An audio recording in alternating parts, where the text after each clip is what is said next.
Bonsoir à tous. Dans l'actualité ce soir, l'affaire Big Malion et le renvoi en correctionnel du député d'Indre-et-Loire Philippe Briand.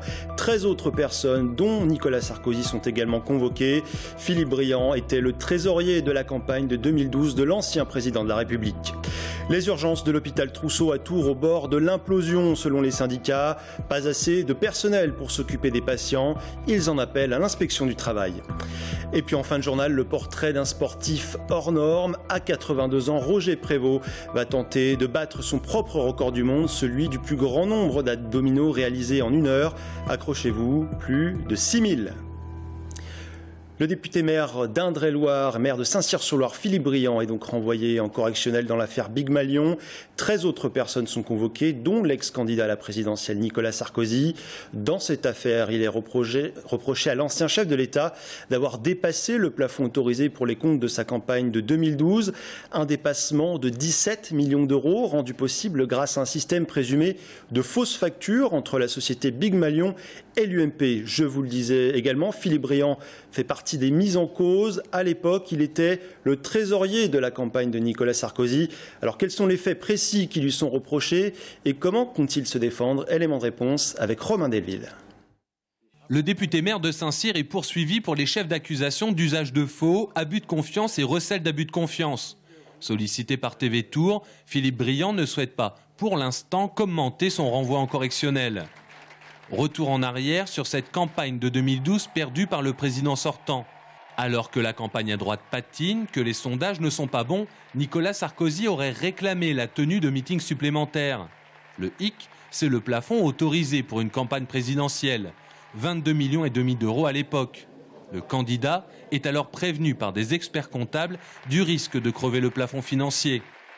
La société Big Malion et sa filiale Event et compagnie ne facturent plus les meetings qu'elle organise au candidat Sarkozy, mais au parti UMP, devenu depuis les Républicains, pour que les factures n'apparaissent plus dans les comptes de campagne.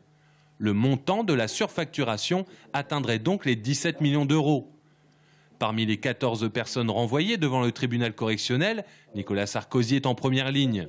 Son avocat a d'ores et déjà annoncé dans un communiqué de presse qu'il ferait appel du renvoi en correctionnel. De son côté, l'avocat de Philippe Briand, maître Boualem Benjador, nous a confié qu'il attendait de recevoir l'ordonnance de renvoi pour connaître les faits exacts pour lesquels son client est poursuivi. Maître Benjador se réserve le droit de faire appel, arguant que seul un des 2 juges d'instruction a signé le document. La défense de Philippe Briand depuis le début de l'affaire, c'est qu'il a signé de bonne foi des documents comptables de la campagne et n'a pas engagé sa responsabilité sur les factures destinées à l'UMP. Tout sera maintenant question de timing avec la présidentielle qui arrive et surtout les législatives en juin pour le député sortant. L'actualité sociale à présent, les syndicats du CHRU de Tours sonnent l'alarme. Les urgences de l'hôpital Trousseau sont saturées selon eux. Les syndicats réclament du personnel et fait nouveau, ils en appellent à l'inspection du travail. Audrey Champigny.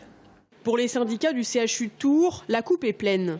Depuis plusieurs semaines maintenant, ils font face à des urgences engorgées et une surcharge de travail. Résultat, un personnel soignant à bout, psychologiquement et physiquement. Le burn-out, il est là, de toute façon. On a encore de la chance que les agents soient des agents donc compétents, qui aiment leur travail, qui aiment ce qu'ils font, qui tiennent comme ils peuvent. Mais c'est vrai que c'est valable aux urgences, mais c'est valable dans les autres services. Nous, on a énormément peur qu'effectivement, qu'on en vienne à ce qu'il y ait à nouveau des gens, même au-delà du burn-out, en viennent à l'acte qui sera irréparable. Hormis le manque de personnel pointé du doigt, c'est la pénurie de lits que dénoncent les syndicats. Face à la situation, ils ont déposé un droit d'alerte dans le cadre d'un comité d'hygiène, de sécurité et des conditions de travail et ont fait appel à l'arbitrage de l'inspection du travail. Jeudi, on était dans un cas de figure où il y avait un débordement de patients aux urgences. Il y avait au moins une vingtaine de personnes âgées entre 90 et 92 ans qui étaient là sur des brancards et qui sont restés au moins sur des brancards plus de 20 heures. Et ce qui est inacceptable par rapport à la prise en charge des patients. Sachant qu'il y a des périodes où il va peut-être falloir 20 lits, des fois il va en falloir 40 ou 50. Le problème qu'il y a, c'est vrai qu'il manque des lits de médecine au niveau de gériatrie. Un argument dont la direction se défend formellement. Selon elle, la situation n'est pas extraordinaire concernant l'activité d'un service d'urgence. Il ne manque pas des lits, on en a ouvert 10 supplémentaires, mais on arrive à placer à peu près 50 personnes par jour des urgences vers les secteurs hospitaliers. Donc on arrive à faire ça concrètement. C'est simplement compliqué parce que les secteurs hospitaliers ont eux-mêmes leur réservation de lits, ils ont des hospitalisations programmées. Si vous êtes en chirurgie, vous êtes attendu pour une opération, puis après vous allez dans un lit. Donc l'activité de l'hôpital, elle est déjà soutenue. Donc il faut qu'on arrive à faciliter les sorties des patients qui n'ont plus besoin d'être à l'hôpital. Et ça, on le fait chaque matin, chaque jour. On arrive à placer une cinquantaine de personnes dans les services d'hospitalisation. Chaque jour, ce sont en moyenne 140 à 145 patients qui sont pris en charge aux urgences de l'hôpital Trousseau. À Saint-Pierre-des-Corps, une soixantaine de personnes ont manifesté tout à l'heure devant la gare SNCF à l'appel de la CGT. En cause, la fermeture demain de la quasi-totalité des guichets, faute d'un nombre suffisant de clients selon la SNCF. Il n'y aura plus qu'un seul guichet à Saint-Pierre, il sera financé par la région. On écoute les précisions de Marie-France Beaufils, la sénatrice d'Indre-et-Loire, également présente à cette manifestation.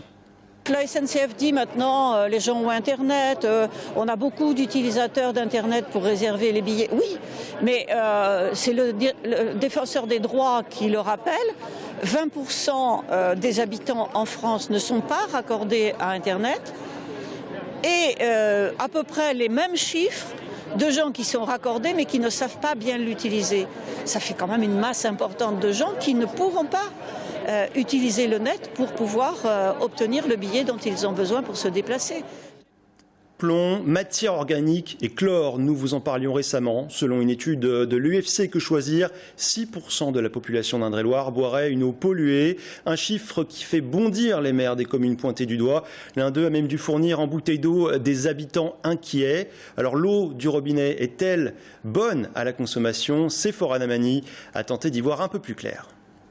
L'enquête sur l'eau potable publiée par l'UFC Que Choisir le 26 janvier dernier a fait des vagues en Indre-et-Loire, notamment à Sonzay, où l'eau potable était indiquée comme très mauvaise à cause de la présence de plomb.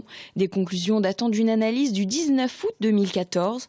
Le maire dénonce une enquête obsolète. Suite à cette analyse, on a donc demandé une contre-analyse qui a été faite le 2 septembre. Et cette analyse du 2 septembre a fait apparaître qu'il n'y avait plus de plomb et qu'on était inférieur à 2 microgrammes. Et depuis, toutes les analyses confirment bien qu'il n'y a pas de plomb dans notre alimentation en eau potable sur notre commune. L'enquête du UFC Que Choisir s'est effectivement appuyée sur des études réalisées entre 2014 et 2016 par l'Agence régionale de la santé.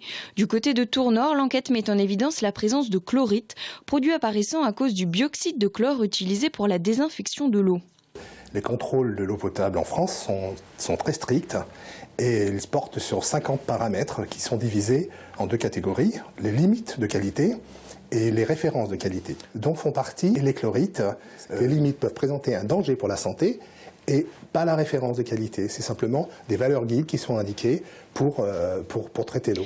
Par ailleurs, des travaux ont été entamés l'année dernière sur le réseau d'eau de Tours-Nord visant à améliorer la technique de désinfection de l'eau pour éliminer les chlorites en excès. L'enquête du UFC Que Choisir reste, selon Régis Kergosien, une étude sérieuse et scientifique, mais qui doit être interprétée précisément. Et s'il y en a bien qui est en pleine santé, c'est Roger Prévost, à 82 ans. Cet ancien champion de bodybuilding veut battre son propre record du monde, celui du plus grand nombre d'abdominaux en 1 heure. Tenez-vous bien, plus de 6000. Aurélie Renaud l'a suivi lors de sa préparation chez lui, à Limeray, à côté d'Amboise. Il a été boucher, laitier, électricien. Roger a exercé 10 métiers différents. Une vie ponctuée par le sport et les médailles, et même les records. En 2001, le sportif a 66 ans, il bat un record. C'était au Téléthon à Amboise avec 6052 abdos en 1 heure exactement. Plus de 15 ans après, il tente de battre son propre record. Tout le monde s'est cassé les dents dessus. J'ai dit, bien, moi je vais m'y remettre. Avec 16 ans de plus au compteur. Mais c'est reparti et mon objectif, au mois d'avril, ça va être 7000. Roger s'entraîne à domicile. Sa cave troglodytique est devenue une salle de sport avec des machines en partie élaborées maison. Exemple avec ce casque auquel Roger a ajouté un crochet pour muscler le cou. La passion de l'infatigable Roger pour le sport débute en Tunisie. Roger a 20 ans, il est au service militaire, culturisme puis bodybuilding, il enchaîne les titres. 107 compétitions, 5 titres de champion de France et vainqueur d'une Coupe d'Europe, un palmarès qui coupe le souffle à son entourage. Je suis aussi bien qu'à 40 ans. Je me sens aussi bien qu'à 40 ans. Le problème des gens, c'est que justement, le jour où ils arrêtent de travailler, parce qu'ils ont bossé, ils se disent « j'en ai marre, j'arrête tout ». Mais ça, c'est une grosse erreur. Il faut continuer, il faut faire de l'exercice physique. Pas de cigarettes ni d'alcool et une nourriture saine, le secret de la longévité. Abordé avec Roger l'idée d'arrêter le sport un jour et il évoque aussitôt son futur record. Je parie que je vais dépasser les 7000. Partons sur 7000. Moi j'y crois. Merci. Merci Aurélie. Si vous êtes tourangeau, vous connaissez certainement sa façade typique de la Renaissance. L'hôtel Gouin en centre-ville était jusqu'à présent très peu utilisé. Le voilà, résidence d'artistes. Une convention vient d'être signée entre le département propriétaire des lieux et un artiste syrien. Avant de découvrir son travail, je vous propose d'écouter le président du conseil départemental, Jean-Gérard Pommier. Avoir un atelier d'artistes juste à côté du centre de création contemporaine Olivier de Debré me semble logique. Et surtout, on voulait faire renaître notre hôtel Gouin. On va avoir 3 choses en une. L'espace d'exposition, il y a une exposition Beauchamp, un atelier d'artistes aujourd'hui, M. Bellouni, un artiste de Syrie, et j'ai proposé également à l'Artothèque de pouvoir avoir son siège ici, si elle le souhaite, de manière à avoir vraiment un foyer culturel à proximité d'un autre très grand foyer culturel, le CCCOD. Georges Bellouni, c'est le nom donc de ce premier artiste à s'installer à l'hôtel Gouin, une résidence d'une durée de 1 an. Georges Bellouni est un peintre originaire de Syrie et à 50 ans, il a été primé à plusieurs reprises. Découverte avec Sephora Namani. Son pinceau, Georges Bellouni mélange les symboles des grandes civilisations de son pays, la Syrie. Au-delà des sociétés croyances ou religions, l'homme reste pour lui le plus important. Sur ses toiles et ses parchemins, il travaille la peinture en couches superposées pour représenter le temps qui passe. Une couleur revient naturellement, l'ocre, symbole de la terre et origine de l'homme. Le travail de l'artiste se veut dans un souci perpétuel d'authenticité. يعني أصعب شيء بالحياة إنه الإنسان يكون غير صادق مع مشاعره وأحاسيسه وفكرته اللي عم يشتغل عليها. Le plus dur chez l'être humain, qu'il ne soit pas lui-même, qu'il ne soit pas réel et dans ses sentiments et son travail et son quotidien. Peintre reconnu dans les pays arabes, ce quinquagénaire a dû fuir sa ville natale, Alep, il y a 2 ans, pour pouvoir continuer à travailler. Une vérité qu'il retrace par l'emploi des animaux préhistoriques pour évoquer les conflits contemporains. Et dans son iconographie religieuse très présente, il échappe un cri de liberté et message d'espoir. هو الحالة اللي أنا برأيي اللي بتخلي الإنسان يصل إلى ما يريد. C'est la foi qui rend la personne créative et il arrive à son objectif. لأني تقريبا هيك بفكر وقت اللي عم بشتغل. C'est l'idée qui m'entoure quand je suis en train de travailler. Georges Bellouni est le premier artiste en résidence à l'hôtel Gouin. L'atelier sera ouvert au public 1 fois par mois pendant 1 an. Un moment de partage pour échanger sur la peinture ou sur un art victime de la guerre qui ne perd pas espoir de retourner un jour en Syrie. Seulement 1 Français sur 2 ferait confiance aux médias. C'est ce qui ressort d'une enquête publiée récemment par le journal La Croix.